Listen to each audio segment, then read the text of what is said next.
हम किसी के ऋणी नहीं रहेंगे, 1000 गुना करके लौटाएंगे।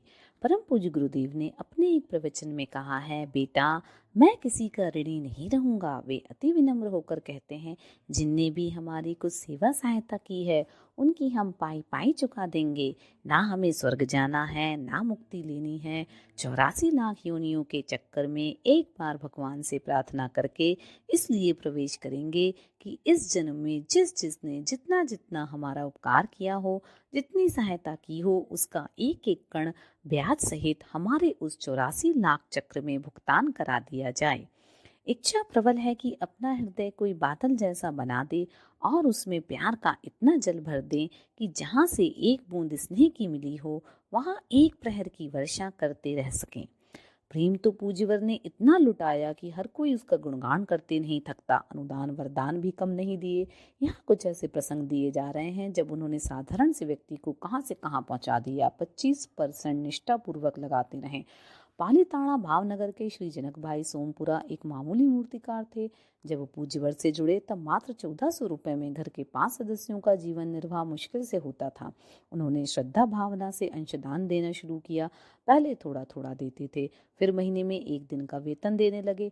जैसे जैसे पूज्यवर के कार्य में उन्होंने धन लगाना शुरू किया, वैसे वैसे उनके घर में समृद्धि बढ़ने लगी। वे एक ठेकेदार बन गए। अब जैन मंदिर बनाने के बड़े बड़े ठेके भी मिलने लगे। वे अपनी शुद्ध कमाई का 10% निकालने लगे। गायत्री शक्तिपीठ के निर्माण से लेकर एवं व्यवस्था से लेकर पूज्यवर की पुस्तकें गुजराती भाषा में छपवाने एवं उनके प्रचार प्रसार में काफ़ी धन लगाते रहे। फिर निश्चय किया कि मैं 25% लगाया करूँगा। इस प्रकार जितना लगाते उससे कई गुना गुरुजी उन्हें देते रहे। उन्हें बड़े बड़े मंदिरों के ठेके मिलने लगे। वे लाखों रुपए गुरुजी के कार्य में खर्च करने लगे। एक बार उनके मन में कंजूसी के विचार आए, कोई और तो इतना पैसा लगाता नहीं है, मैं ही इतना पैसा क्यों लगाऊं। फिर उनके छोटे छोटे काम जो सहज होते जाते थे, कभी पता ही नहीं चलता था, अटकने लगे। वे घबराए। फिर एक दिन आत्मचेतना ने झकझोरा, तुमने निश्चय किया था 25% लगाने का, तुमने पूंजीवर को 25% का पार्टनर बनाया था, सो तुम्हारे काम में घाटा या बाधा कैसे आ सकती थी। सब काम सहज होते रहते थे। अब तुम गुरुजी के साथ कंजूसी करोगे तो वे क्यों ना करेंगे। तुम अपने संकल्प से हट रहे हो, इसलिए छोटे छोटे काम अटक रहे हैं। उन्होंने अपनी भूल सुधारी और पुनः 25% निकालने लगे। अब पुनः उनके सब काम सहज ढंग से होने लगे। सराहनीय निष्ठा एवं समर्पण। लखनऊ के श्री लोकनाथ रुद्रा जी की पूज्यवर के कार्यों में बड़ी अद्भुत निष्ठा एवं समर्पण भावना थी। उन्होंने सन 1958 के सहस्त्र कुंडी यज्ञ में भाग लिया था। वे गुरुजी के पास गए और कहा, गुरुजी मैं क्या सेवा करूं। तो गुरुजी ने कहा, तुम लंगर की व्यवस्था संभाल लो। तब वे बोले, गुरुजी तब तो मैं यज्ञ नहीं कर पाऊंगा, सुबह से रात तक उसी में लगना पड़ेगा। गुरुजी बोले, बेटा वही असली यज्ञ है, तुम्हें यज्ञ का संपूर्ण पुण्य उसी से मिल जाएगा। उस समय तक स्टोर में केवल 20 बोरे चावल ही इकट्ठे हो पाए थे। सुबह सब निकाल लिए गए। हमें चिंता हुई कि अभी तो पहला ही दिन है, आगे कैसे काम चलेगा। गुरुजी ने कहा से बोला तो गुरुजी बोले, चिंता मत करो, बस काम करते रहो। लोग शाम यज्ञ करने आते, साथ में अपने घर से पोटली बांध लाते। शाम तक पूरा भंडार भर जाता। रोज ऐसा ही होता रहा। यज्ञ पूरा हो गया, भंडार फिर भी भरा था। यज्ञ पूरा होने पर मैंने गुरुजी से पूछा, गुरुजी अब मेरे लिए क्या आदेश है। तो गुरुजी ने कहा, बेटा मेरा काम करोगे तो मेरी गायत्री को घर घर पहुंचा दो। मैंने गुरुजी से पूछा, इसके लिए मुझे क्या करना होगा। गुरुजी ने कहा, बेटा इसके लिए अपना आपा ही उड़ेल दो। बेटा जो भी छुट्टी मिले उसे हमारे काम में लगाना। वे कहते हैं, हमने गुरुजी का आदेश माना, जो भी छुट्टी मिलती उसे पूरी निष्ठा से गुरुजी के काम में ही लगाते। कभी ऐसा नहीं हुआ कि हम अपनी छुट्टी में पत्नी को स्कूटर पर बिठाकर कहीं घुमाने ले गए हों। शनिवार रविवार और जो भी छुट्टी मिलती उसमें गुरुजी के कार्य हेतु लखनऊ शहर के मोहल्ले मोहल्ले गली गली में निकल जाते, आसपास के गांव में निकल जाते। गुरुजी ने उन्हें इतना सम्मान दिया कि शांति कुंज से जो भी कार्यकर्ता लखनऊ जाते उससे गुरुजी कहते, बेटा वहाँ मेरे जैसी एक तड़पती आत्मा बैठी है, उससे जरूर मिलकर आना। जीवन के अंतिम समय तक बिस्तर पर रहते हुए गुरुजी के कार्य के प्रति उनके अंदर बड़ी तड़पन बनी रहती थी। सन 2008 में वे गुरुजी में विलीन हो गए।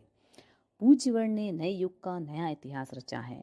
गरियाधार भावनगर के कार्यकर्ता दामजी भाई एस पटेल पूज्य वर्ग के कार्य हेतु बहुत समर्पित थे। वे बताते थे कि सन 1999 में 87 वर्ष की उम्र में उन्हें सीवियर हार्ट अटैक हुआ था। जल्दी से अस्पताल ले गए। वहां डॉक्टरों ने नब्ज देखी तो पाया कि वे शरीर छोड़ चुके हैं। उन्होंने बताया, जैसे ही मेरी मृत्यु हुई मैंने देखा मेरी चेतना सीधे पूज्य गुरुजी के पास गई। गुरुजी मुझे छाती से लगाकर खूब प्यार देने लगे। उन्होंने कहा, बेटे तुमने हमारा खूब काम किया है, मैं बहुत खुश हूँ तुम्हारे काम से। मैंने गुरुजी से कहा, गुरुजी हमने आपका काम किया है तो उसका प्रमाण क्या है? बोले, बेटा प्रमाण मांगता है तो देख। उन्होंने एक मोटी इतिहास की पुस्तक आगे की। वह इतिहास अभी लिखा नहीं गया है। पूज्य गुरुदेव ने सूक्ष्म स्तर पर वह नए युग का नया इतिहास लिख कर रख दिया है। उसमें लिखा था, गारियाधार के सर्वश्रेष्ठ कार्यकर्ता श्री दामजी भाई एस पटेल के संपूर्ण त्याग पुरुषार्थ की सारी कथा गाथाएं। मैं पढ़कर बहुत खुश हुआ।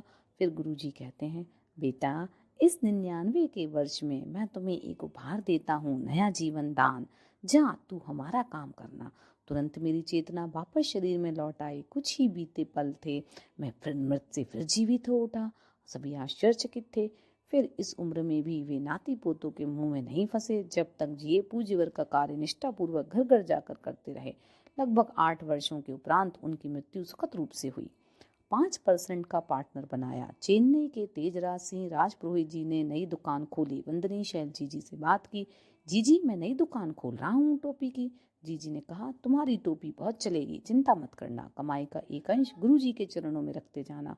उन्होंने कहा, हाँ जीजी, मैंने गुरुजी को 5% का पार्टनर बनाया है। फिर पहले वर्ष ही उन्हें 20 लाख का फायदा हुआ, दूसरे वर्ष 40 लाख का। इस प्रकार तीसरे चौथे वर्ष में भी उन्हें फायदा हुआ। वे निष्ठापूर्वक अपनी कमाई का 5% गुरुदेव के कार्य हेतु निकालते रहते हैं। उनका कार्य बढ़ता ही गया, क्योंकि उन्होंने गुरुजी को पार्टनर जो बना दिया था, वे दुकान में मंदी कैसे होने देते। जयपुर के श्री वीरेंद्र अग्रवाल जी की पत्नी से शांति कुंज महिला मंडल में एक कार्यकर्ता बहन ने चर्चा के दौरान कहा, आप तो खूब दान करते रहते हैं। इस पर उन्होंने श्रद्धापूर्वक हाथ जोड़ते हुए कहा, हम क्या दे सकते हैं, गुरुजी ने हमें जो दिया यह तो उसका ब्याज भी नहीं है। ऐसे लाखों कार्यकर्ता हैं जो ये कहते हैं गुरुजी ने उन्हें दुकान, मकान, तरक्की, संतान, स्वास्थ्य आदि जिसकी उन्हें के पास कमी थी वह दिया। ऐसे औघड़दानी हैं पूज्य गुरुदेव। उनके खेत में जिसने भी कुछ बोया है गुरुजी ने उसे 1000 गुना करके लौटाया है। उनकी चेतना आज भी सक्रिय है। सन 1990 में जहां पूज्य गुरुदेव अपने स्थूल शरीर को समेट रहे थे, वहीं सूक्ष्म शरीर से उनकी चेतना अति सक्रिय थी। अनेकों परिजनों के पास वे सूक्ष्म शरीर से गए, उनसे बातचीत की, स्वप्नों में लोगों की समस्याओं का समाधान किया। इतना ही नहीं, हजारों ऐसे लोगों से भी मिले सूक्ष्म शरीर एवं स्वप्न में जो उन्हें पहचानते भी नहीं थे। उनके पास जाकर उनकी समस्याओं का समाधान किया। बाद में वे लोग उनके चित्र को देखकर उन्हें ढूंढते हुए शांति कुंज पहुंचे व सक्रिय कार्यकर्ता बन गए।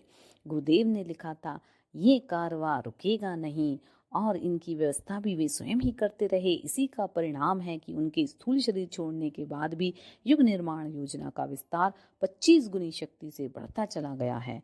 क्रांति धर्मी साहित्य की अनेकों पुस्तकों में उन्होंने लिखा है, जो कार्य इस शरीर से बन पड़ा है वह 1% है, शेष 99% कार्य तो अदृश्य सत्ताओं ने ही किया। अपनी गोष्ठियों में उन्हें आश्वासन दिया था, बेटा हम कहीं नहीं जा रहे, यहीं रहेंगे, सजल श्रद्धा प्रखर प्रज्ञा में निवास करेंगे, जब चाहो हमसे बात कर लेना। आज भी उनकी चेतना पहले की भांति सक्रिय है। अपने हीरे मोतियों को ढूंढ ढूंढ कर इकट्ठा करती रहती है। आज भी परिजनों से मिलती है, कहीं स्वप्न में, कहीं ध्यान में, कभी कभी स्थूल में, तो कभी विचार प्रवाह के रूप में। वह अपने बच्चों का मार्गदर्शन करती रहती है और ये कारवां बढ़ता चला जा रहा है। यहाँ ऐसे कुछ प्रसंग हैं जिसमें गुरुदेव ने स्वप्नों आदि के माध्यम से परिजनों का समाधान किया है।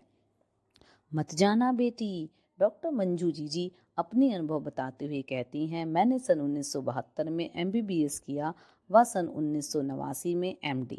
मुझे गुरुदेव ने ही ढूंढकर स्वयं मिशन से जोड़ा है। उड़िया अनुवाद हेतु बिना चिट्ठी पत्री के ही मेरे पास उन्होंने स्वयं मैटर भिजवाया था। दूसरी घटना सन 1990 श्रद्धांजलि समारोह की है। मैं इस कार्यक्रम में सम्मिलित होने आई थी। 1 हफ्ते रही। कार्यक्रम समाप्त होने के बाद का मेरा रिजर्वेशन था, अतः माताजी से मिलने गई। माताजी ने मुझे ऊपर गुरुजी के कमरे में प्रणाम करने भेजा। वहां गई तो अचानक मुझे गुरुजी की स्पष्ट आवाज सुनाई दी, मत जाना बेटी। मैं आवाज सुनकर बड़े पशुपेश में पड़ गई। मेरी टिकट हो चुकी है, फिर सर्विस का क्या होगा? डॉक्टर साहब पति भी नाराज होंगे, क्या करूं? सोचते हुए नीचे उतरी, माताजी से बताया। तब माताजी ने कहा, तेरी इच्छा, देख ले बेटी। अब निर्णय पूर्णता मेरे ऊपर ही था। मन को कड़ा किया और जो होगा देखा जाएगा कहकर यहीं शांति कुंज में रह गई। उस समय मैं 7 महीने रही। बाद में डॉक्टर साहब श्री प्रसन्न कुमार जी स्वयं आए व मुझे लेकर गए। उन्होंने कुछ नहीं कहा। इसे मैं पूज्य गुरुदेव की कृपा मानती हूँ। तेरी माँ बुला रही है। बहन श्रीमती उषा श्रीवास्तव, आजमगढ़, गुरुटोला, उत्तर प्रदेश, बताती हैं कि मेरे जीवन में कई परेशानियां आईं। बहुत बार ऐसा आभास हुआ कि गुरुदेव ने साक्षात रूप में स्वयं आकर सहायता की। 1992 में मेरी तीनों बच्चियों को एक साथ बड़े दाने वाली चेचक निकली। मेरी बड़ी बेटी कक्षा 10 में पढ़ती थी, उसकी बोर्ड की परीक्षा थी, 2-3 पेपर हो चुके थे। इसी बीच वंदनीय माताजी का समय दान हेतु पत्र आया। घर की परेशानी देखकर मेरे पति ने कहा, मैं शांति कुंज पत्र भेज देता हूँ। घर में परेशानी है, बच्चे ठीक हो जाएंगे तब मैं समय दान में आऊँगा। हम लोग बातचीत करके सोए ही थे कि पतिदेव ने बोला, गुरुजी आए हैं और कह रहे हैं तेरी माँ बुला रही है और तू जाने से इनकार कर रहा है। तू जा, समय दे, तेरे बच्चों को मैं देख लूँगा। मेरे पति समयदान के लिए चले गए। मैं अकेले ही बच्चों को, एक घर एवं बाहर के सब कामों को देखती। बड़ी बेटी की परीक्षा दिलवाने उसे कॉलेज भी ले जाती रही। गुरुजी की शक्ति का एहसास भी होता रहा और उनकी कृपा से मेरे बच्चे बहुत जल्दी ठीक हो गए। बड़ी बेटी का हाई स्कूल का रिजल्ट भी बहुत अच्छा रहा। ऐसे ही जीवन में अनेकों बार मुझे एहसास हुआ कि गुरुजी ने अपने बच्चों से जो वादा किया था कि बेटा तू मेरा काम कर, मैं तेरा काम करूँगा, तो उसे वह समय आने पर निभाते भी हैं। बस हमारे विश्वास और समर्पण में कहीं कमी नहीं रहनी चाहिए। तू कहाँ रुक गया? डॉक्टर शिवानंद साहू। 1970 में जब मैं मेडिकल का छात्र था, उन्हीं दिनों पूज्य गुरुदेव द्वारा बिलासपुर के एक कार्यक्रम में मैंने दीक्षा ली थी। डॉक्टर बनने के बाद हर यज्ञ आयोजन के साथ निशुल्क चिकित्सा व उत्तम स्वास्थ्य पर गोष्ठियां लेने लगा और ज्ञान रथ भी चलाता रहा। शांति कुंज भी आता रहता था। 1991 में सितंबर माह में रात्रि लगभग 2:30 बजे निद्रा अवस्था में ही पूज्य गुरुदेव की आवाज अंतरात्मा में सुनाई पड़ी। लगा जैसे गुरुदेव बोल रहे हैं, बेटा उठ, चल आजा, कहाँ रुका हुआ है? तुझे तो किसी और काम के लिए भेजा गया है और तू कहाँ रुक गया? इस रूप में तो एक बार में एक की ही नाड़ी पकड़ पाता है, पर तू तो एक बार में एक साथ हजारों का इलाज कर सकता है। इस आवाज में मेरी नींद खुल गई। चारों ओर देखा, कहीं कुछ दिखाई नहीं पड़ा। फिर सोने का प्रयास किया पर नींद नहीं आई। यह क्रम लगातार 3 दिनों तक चला। मैंने माताजी को पत्र लिखा। जवाब आया, बेटा शांति कुंज तो तेरा घोंसला है, अपने घोंसले में जल्दी आ जा। तब मैं मध्य भारत पेपर मिल में मेडिकल एडवाइजर के रूप में कार्यरत था। 1 माह के अंदर ही वहां का हिसाब कर मैं 3 नवंबर 1991 को स्थायी रूप से शांति कुंज आ गया। जब मैं स्वप्न के ऋषि को ढूंढती रही, पटियाला की अनीता शर्मा बहन ने बताया, बात मई जून 1990 की है। अचानक ही हमारे परिवार पर जैसे मुसीबतों का पहाड़ टूट पड़ा। मेरे पति का बिजनेस फेल हो गया। जिस भी काम में हाथ डालते उसी में घाटा हो जाता। घर में कलह कलेश रहने लगा। मैं रोज ही किसी न किसी ज्योतिषी के चक्कर काटने लगी। मैं बहुत परेशान थी। एक रात को मैं रोते रोते सो गई तो सपने में क्या देखती हूँ, एक ऋषि बहुत ही शांत मुद्रा में पहाड़ी पर बैठे हुए कुछ लिखते ही जा रहे हैं। मन बहुत ही हुआ कि उनसे कुछ पूछूं कि हमसे क्या गलती हुई है, हमारे ऊपर क्यों इतने कष्ट आ पड़े हैं, पर वह तो आँख ही नहीं उठाते, उनकी कलम ही नहीं रुकती। काफ़ी देर बाद जब उन्होंने लिखना छोड़कर सिर उठाकर मेरी तरफ देखा तो मैंने उन्हें प्रणाम किया। वे बोले, सब क्या कहते हैं, तेरे पति का काम बांध दिया है। मैंने हाँ में सिर हिलाया। फिर वे बोले, तू कल मेरे पास आ जाना। इससे पहले कि मैं उनसे कुछ पूछती क्या लेकर आऊं, वे फिर लिखने लगे। सुबह जब आँख खुली तो उन ऋषि का आभा मंडित चेहरा मेरी आंखों के सामने घूमने लगा। मैंने दैनिक उपासना के क्रम में गीता जी की समाप्ति के बाद उसमें लिखा गायत्री मंत्र पढ़ा और उस दिन से मैं गायत्री मंत्र का पाठ करने लगी। फिर कहीं से गायत्री महाविज्ञान की किताब हाथ लगी तो उसमें से गायत्री चालीसा का पाठ रोज करने लगी। गायत्री माँ का पंचमुखी चित्र भी घर में स्थापित कर लिया, पर वह ऋषि मुझे कहीं नहीं मिले। मैं हर जगह, हर व्यक्ति में उस चेहरे को ढूंढती रहती। दिन, महीने और साल बीत गए। जिस दिन मेरे 40 पाठ की निश्चित संख्या पूर्ण हुई, मैं कुछ सामान खरीदने बाजार गई तो एक दुकान पर एक पर्चा लगा देखा। लिखा था, गायत्री यज्ञ एवं दीप यज्ञ का कार्यक्रम पटियाला के नौहरिया मंदिर में बसंत पंचमी 1994 को हो रहा है। मैंने उस कार्यक्रम में भाग लिया। आखिर में श्री शुक्ला जी, जो मुख्य वक्ता थे, ने सभी से देव स्थापना का आग्रह किया। जब मैंने देव स्थापना चित्र लिया और उसमें गुरुदेव की फोटो देखी तो मैं हैरान रह गई। यह वही ऋषि थे जो 4 साल पहले मुझे सपने में दिखाई दिए थे। मैं खुशी से नाच उठी। मैंने आयोजकों से गुरुदेव के विषय में पूछा तो पता चला कि उन्होंने तो 1990 में शरीर छोड़ दिया है। मुझे ऐसा लगा जैसे वर्षों के प्यासों को पानी तो मिला पर पीने से पहले ही छिन गया। मेरी आंखों से बरबस अश्रुधारा बहने लगी। जब हम शांति कुंज आए तो पता चला कि 1 महीने पहले ही माता जी गुरु सत्ता में विलीन हुई हैं। मेरी पीड़ा का कोई अंत नहीं था। मेरे आंसू थम नहीं रहे थे। मेरे पति नाराज भी हुए। बस भी करो, कितना रोगी। जब हम अखंड दीप दर्शन करने गए तो जीजी, डॉक्टर साहब वहीं पर बैठे थे। जीजी ने मुझसे पूछा, मैं इतना क्यों रो रही हूँ? मैं और भी फूट फूट कर रोने लगी तो बताया, मैं कितनी अभागी हूँ जो गुरुजी माता जी से मिल नहीं पाए। तब जीजी ने कहा, वे तो अब भी तुम्हारे साथ हैं, उन्हें अपने से अलग मत समझो, शांत हो जाओ। वे ही तुम्हें यहाँ लेकर आए हैं, अब भोजन किए बिना मत जाना। उस क्षण मुझे ऐसा लगा जैसे वास्तव में मुझे मेरे गुरुदेव मिल गए हैं। अब तो बस यही प्रार्थना है कि यह जीवन मन, वचन और कर्म से समर्पित ही रहे, तभी जीवन सार्थक है। स्वप्न में आकर आश्वासन दिया। बात 3-4 वर्ष पूर्व की है। उस समय मैं श्री कृष्णा आयुर्वेदिक कॉलेज कुरुक्षेत्र में अस्थायी रूप से लेक्चरर के पद पर कार्य कर रहा था। स्थायी पद हेतु इंटरव्यू होना था। बिना सिफारिश के सफलता असंभव थी। मैं मन ही मन गुरुदेव से सफलता की प्रार्थना करता रहा। उसी रात मुझे गुरुदेव स्वप्न में दिखाई दिए और कहा, बेटा, तुम्हारा चयन स्थायी पद हेतु अवश्य हो जाएगा, तुम निश्चिंत होकर जाओ। अगले दिन परिस्थितियों ने ऐसा मोड़ लिया कि मेरा चयन हो गया। कितना ध्यान रखते हैं गुरुदेव हमारा। उनके अनुदानों से हम कभी उऋण नहीं हो सकते। डॉक्टर राम किशोर पारेख, कुरुक्षेत्र। 1999 में फोटो खींचा। बड़ौदा के श्री नारसिंह भाई परमार बताते हैं कि वे बसंत पंचमी 1999 अपनी बेटी के साथ शांति कुंज आए थे। उनकी बेटी के मन में आया कि क्या अब गुरुजी यहाँ नहीं हैं, अब हम उन्हें कैसे मिल सकेंगे। और इस भाव को लेकर वह बहुत अधिक व्याकुल हो रही थी। उसे गुरुदेव के दर्शनों की प्रबल इच्छा थी। वे प्रवचन के बाद अखंड दीप दर्शन हेतु लाइन में लगे थे। जब तक उनका नंबर आया तब तक दोपहर की साधना का समय हो चुका था। 15 मिनट के लिए अखंड ज्योति के दर्शन के कपाट बंद हो गए। 15 मिनट बाद जब कपाट खुले और वे सीढ़ियों पर चढ़े तो जहाँ गुरुजी माता जी के चरणों का चित्र लगा है वहाँ उन्हें परम पूज्य गुरुदेव उतरते हुए दिखाई दिए। वे ऊनी टोपी सिर पर लगाए हुए थे। हम उन्हें देखकर हतप्रभ रह गए। एक क्षण को लगा, क्या हम सत्य देख रहे हैं? इतने में पूज्यवर ने मेरी बेटी से कहा, बेटी, मैं यहीं रहता हूँ, केवल दुनिया वालों को दिखाई नहीं देता। तू चाहे तो मुझे अपने कैमरे में कैद कर डाल।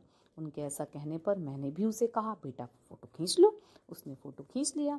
वे फोटो दिखाते भी हैं। उस फोटो में लोगों की लाइन ऊपर प्रणाम हेतु जा रही है और गुरुजी आशीर्वाद की मुद्रा में नीचे उतरते हुए नजर आ रहे हैं। नारसिंह भाई का कहना है कि मुझे गुरुजी के साथ 7 ऋषि भी दिखाई दिए पर वे फोटो में नहीं आए। बड़ी एकादशी को दरवाज़ा खोलेंगे।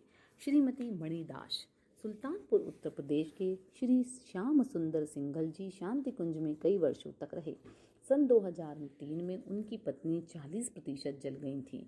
जलने की असह्य पीड़ा होती है, फिर भी वे शांति कुंज चिकित्सालय में धैर्य पूर्वक सब सहती रही। इतने कष्ट में भी वह प्रतिक्षण गायत्री मंत्र जपती रहीं। बीच बीच में कराहती भी थीं, पर सहनशीलता की प्रतिमूर्त बनी रहीं। कभी कभी वे बेहोश भी रहती। एक दिन जब हम लोग उनके पास बैठे थे तो वे बोली, गुरुजी माता जी आए थे। उन्होंने कहा, बेटी, अभी तुम्हारा समय पूरा नहीं हुआ है। 3-4 दिन बाद बड़ी एकादशी को हम तुझे लेने आएंगे। अभी 3-4 दरवाजे खोले हैं, शेष दरवाजे उसी दिन खोलेंगे। और सचमुच ही अपने कथानुसार बड़ी एकादशी को उन्होंने शरीर त्याग दिया। उस पल हमें वे क्षण याद आए जब गुरुदेव व्यक्तिगत चर्चा में व प्रवचनों में कार्यकर्ताओं से कहा करते थे, बेटा, तेरे अंतिम क्षण में हम तेरे साथ रहेंगे, वह तुझे भौतिक कष्टों से मुक्ति दिलाएंगे। और वास्तव में समय आने पर अनेकों परिजनों को अनेक प्रकार से वे इसका आभास कराते रहते हैं। मुझे उसे बचाना है। राजनाथ गांव के श्री जुगल किशोर लड्ढा जी बताते हैं कि 2003 में उनके शरीर में नवचेतना शिखर यज्ञ था। हम लोग उसकी तैयारी में लगे थे। हमारा संकल्प था कि सुबह पहले 2 घंटा गुरुदेव का काम करेंगे, तब अपनी दुकान आदि खोलेंगे। इस समय में हम लोग प्रचार करने व चंदा आदि का काम करते थे। एक दिन सुबह मेरे मन में आया, आज सुबह न जाकर शाम को चलेंगे। मैं दुकान खोलने ही जा रहा था कि श्री यशवंत भाई ठक्कर जी का फोन आ गया। मैंने कहा शाम को चलेंगे। इस पर वे बोले, हमारा संकल्प तो सुबह का है, कम से कम 2 घर में तो जाना ही है। मैंने कहा ठीक है, मैं आता हूँ। और दुकान का शटर जो आधा खोला था बंद करके मैंने अपनी मोटरसाइकिल उठाई और उनके घर की ओर चल दिया। रास्ते में शमशान घाट पड़ता था, उस तरफ ज़्यादा भीड़ नहीं रहती, इसलिए मैंने मोटरसाइकिल की रफ्तार थोड़ी तेज कर दी। जैसे ही मैं शमशान घाट के सामने से निकल रहा था, एक साइकिल सवार ने सड़क क्रॉस किया। सामने से एक व्यक्ति हीरो पुक पर तेज स्पीड से आ रहा था। साइकिल सवार के चक्कर में हम दोनों ही एक दूसरे को नहीं देख पाए और आपस में टकरा गए। मैं इतना ही देख पाया था कि सामने वाले व्यक्ति को काफ़ी चोट आई। इतने में मुझे ख्याल आया, मैं तो गुरुजी का काम करने जा रहा हूँ, मुझे चोट आई होगी तो मेरे काम का क्या होगा। मैंने गुरुजी का ध्यान किया और गायत्री मंत्र जपने लगा। मैं भी गिर पड़ा था, मोटरसाइकिल मेरे ऊपर थी, मुझे चक्कर भी आ रहा था। इतने में हमारे आसपास कुछ लोग इकट्ठे हो गए। उन्होंने हीरो पुक सवार को रिक्शा पर बिठाया, अस्पताल भेज दिया। उसे काफ़ी चोट लगी थी। मुझे भी उठाकर पानी पिलाया, मेरे कपड़े आदि व्यवस्थित किए, मोटरसाइकिल को खड़ा किया। जब मुझे थोड़ा होश आया तो मैंने देखा मेरे कपड़े फट गए, पर मुझे खास चोट नहीं आई। मैंने खुद को व्यवस्थित किया और फिर यशवंत भाई के घर चला गया। उन्होंने मेरी हालत देखी और सारा वृत्तांत सुना तो काफ़ी पिलाने के बाद बोले, आज रहने देते हैं, कल चलेंगे। तो मैंने कहा अब मैं ठीक हूँ, आ ही गया हूँ तो काम करके ही लौटूंगा। हम दोनों ने उस दिन 4-5 घरों में से चंदा लिया। जब मैं घर लौटा तो मेरे कपड़ों की हालत देखकर सबने प्रश्नों की झड़ी लगा दी। मैंने सब हाल बताया। मेरे छोटे भाई को जब पता चला तो बड़ी हैरानी से बोला, अरे भैया का एक्सीडेंट हो भी गया। उसकी बात सुनकर सबको बड़ी हैरानी हुई। वह दौड़ा दौड़ा मेरे पास आया, हैरानी से मुझे ऊपर से नीचे तक देखते हुए बोला, आपका एक्सीडेंट हो गया? सुबह 5 बजे ही तो गुरुजी मेरे सपने में आए थे और मुझे बोले आज जुगल का एक्सीडेंट होने वाला है, मुझे उसे बचाने जाना है, क्योंकि वह मेरा काम करता रहता है। मैं आपको बताने ही वाला था, पर मुझे क्या पता था इतनी जल्दी आपका एक्सीडेंट हो जाएगा। श्री जुगल किशोर लड्डा जी कहते हैं, उनके पास गुरुजी के इतने संस्मरण है कि एक डायरी भरी हुई है। हमारी गाड़ी 40 फुट गहरे गड्ढे में थी। श्री ओंकार पाटीदार श्रद्धेय डॉक्टर प्रणब पंड्या जी के साथ कनाडा में 23/6/2000 को कार्यक्रम समाप्त कर रात्रि लगभग 12 बजे ओटावा से मॉन्ट्रियल लौट रहे थे। गाड़ी में मैं, जमुना साहू, राजकुमार वैष्णव एवं श्रद्धेय डॉक्टर साहब थे। गाड़ी को छगन भाई पटेल चला रहे थे। 2 बहनें भी गाड़ी में थी। गाड़ी बिल्कुल नई थी। 100 किलोमीटर की गति से घनघोर घने जंगल में दौड़ती हुई गाड़ी ने आधा रास्ता तय कर लिया था। अचानक छगन भाई पटेल को झपकी आई और देखते ही देखते गाड़ी एकाएक सड़क से नीचे उतर गई। घरघराहट की जोर से आवाज आने लगी। गाड़ी उछलते उछलते गेंद की तरह नीचे जा रही थी। घनघोर जंगल में बड़ी बड़ी घास के बीचों बीच गाड़ी खड़ी हो गई। इंजन के बोनट से धुआं आने लगा। दूसरी गाड़ी के परिजन आवाज देकर हमें गाड़ी से बाहर आने को कह रहे थे। हमारी गाड़ी 40 फुट गड्ढे में थी और ऑटोमेटिक दरवाजे खुल नहीं रहे थे। डॉक्टर श्रद्धेय साहब हम सबको हिम्मत बंधा रहे थे। धीरे धीरे उन्होंने दरवाजे खोले। बाहर आकर देखा कि गाड़ी के पास ही गहरा नाला बह रहा है और सामने पत्थर है। कनाडा जैसे देश में इतनी गति से दुर्घटना सुनिश्चित थी। श्रद्धेय डॉक्टर साहब ने बताया, उन्हें अनुभूति हुई कि 2 विशालकाय हाथ सहारा देकर गाड़ी को रोक रहे हैं। गाड़ी बिना पलटे टकराए और बगैर नुकसान के स्वयं रुक गई और उस महाकाल की सत्ता ने सभी को नया जीवन प्रदान किया। गोली पीछे चली जाएगी। श्रीमती उर्मिला श्यांग सुनीता, किक्करवाली, फाजिल्का, पंजाब। उर्मिला बहन जी ने बताया कि श्री मनमोहन जी श्याब की वह दूसरी पत्नी है। पहली पत्नी से उन्हें 3 संतानें हैं, 1 बेटी 2 बेटे। बेटी की वे शादी कर चुके थे। मेरे पति की 300 किले जमीन है। दामाद के मन में उनकी जमीन को लेकर लालच आ गया था। एक दिन उसने मेरे सामने प्रस्ताव रखा, इनके दोनों बेटों की शादी तो मैं होने ही नहीं दूंगा। यदि तुम मेरे साथ मिल जाओ तो मनमोहन जी को मैं देख लूंगा। सब पैसा हम दोनों लोग आपस में बांट लेंगे। मैंने उसको डांट लगाई और भगा दिया। पति के आने पर उसकी योजना उन्हें बता दी। उन्हें जब यह पता चला उन्हें बहुत कष्ट हुआ और ससुर दामाद की आपस में थोड़ी कहासुनी भी हो गई। विक्रम इस बात से मुझसे नाराज था, पर हमने उससे यह आशा नहीं की थी कि वह इस हद तक गिर जाएगा। यह घटना 4 जून 2007 की है। विक्रम शाम को 4 बजे शराब पीकर मेरे घर आया उसके दोनों हाथों में पिस्टल थी। मैं हॉल में बैठी थी। उसने दरवाजे से ही 3 गोलियां मेरे ऊपर चलाई। एक गोली मेरे पेट के आर पार हो गई, एक पेट के अंदर नाभि के नीचे धंस गई और एक गोली दिल के वाल्व के पास लगी। सामने दीवार पर गुरुदेव का चित्र लगा था। जैसे ही उसने मुझ पर हमला किया, मेरी निगाहें उस चित्र से टकराई और मैंने कहा, हे गुरुदेव, मुझे बचाओ। यह कहते ही मेरी आंखें बंद हो गई। मुझे गुरुदेव के स्पष्ट दर्शन हुए और गुरुदेव आशीर्वाद मुद्रा में दिखाई दिए। बोले, बेटा, तुझे कुछ नहीं होगा, मेरा आशीर्वाद तुम्हारे साथ है। मुझे तुरंत लुधियाना के डीएमसी अस्पताल ले जाया गया। लुधियाना पहुंचने में हमें 4 घंटे लगे। इस बीच मुझे पूरा होश था। मैं सबसे बात कह रही थी और सबको धीरज बांध रही थी। मुझे कुछ नहीं होगा। मेरे अंदर पता नहीं कहाँ से ताकत आ गई थी। मुझे बिल्कुल डर नहीं लग रहा था। हॉस्पिटल में पहुंचने पर डॉक्टर ने तुरंत पेट का ऑपरेशन करके गोली निकाल दी, लेकिन हार्ट के ऑपरेशन के लिए साफ मना कर दिया। कहा कि गोली वाल्व के बिल्कुल पास है, ऑपरेशन करने से खतरा है, इसे हम नहीं कर सकते। मैं 4 दिन बेहोश रही। डॉक्टर हर तीसरे घंटे में मेरे हार्ट का एक्सरे लेते थे। क्या स्थिति है?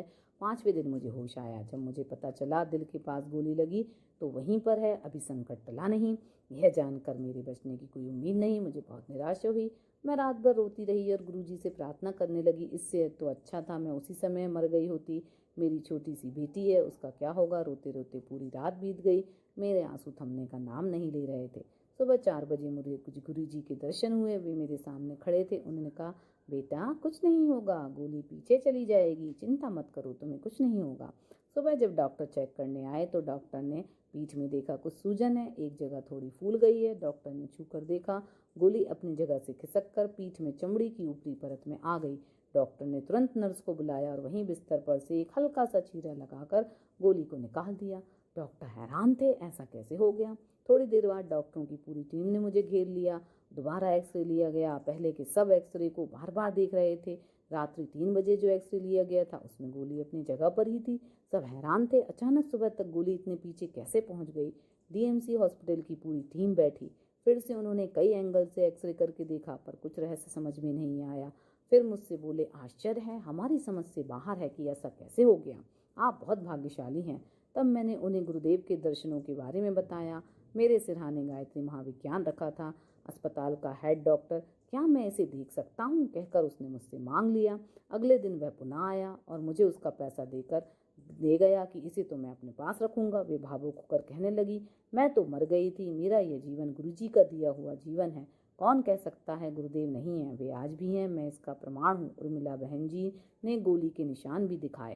सार्थक जीना चाहिए। श्री रमेश्वर कुमार निर्मलकर रहता रायपुर के नए नए जुड़े परिजन हैं। वे सन 1991 से ड्राइविंग का काम करते रहे। वे कहते हैं, मेरा जीवन बहुत घटिया हो गया था। जीवन में शराब, मांस आदि अनेक विकार जुड़ गए थे।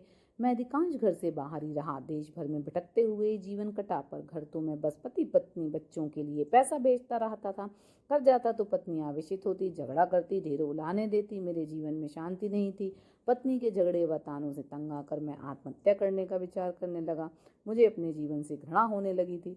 फांसी लगाकर या विष खाकर आत्महत्या करने का विचार बार बार मन में आता। एक दिन पत्नी ने भोजन तो परोसा, पर खूब खरी खोटी सुनाई। मन में आया, अब तो बिल्कुल ही नहीं जीना। भोजन सम्मुख रखा था, पर खाने का मन नहीं हो रहा था। आत्महत्या का विचार प्रबल होता जा रहा था। यह घटना दिसंबर 2010 की है। थाली मेरे सामने परोसी रखी और मैं आत्महत्या के विचारों में खोया था।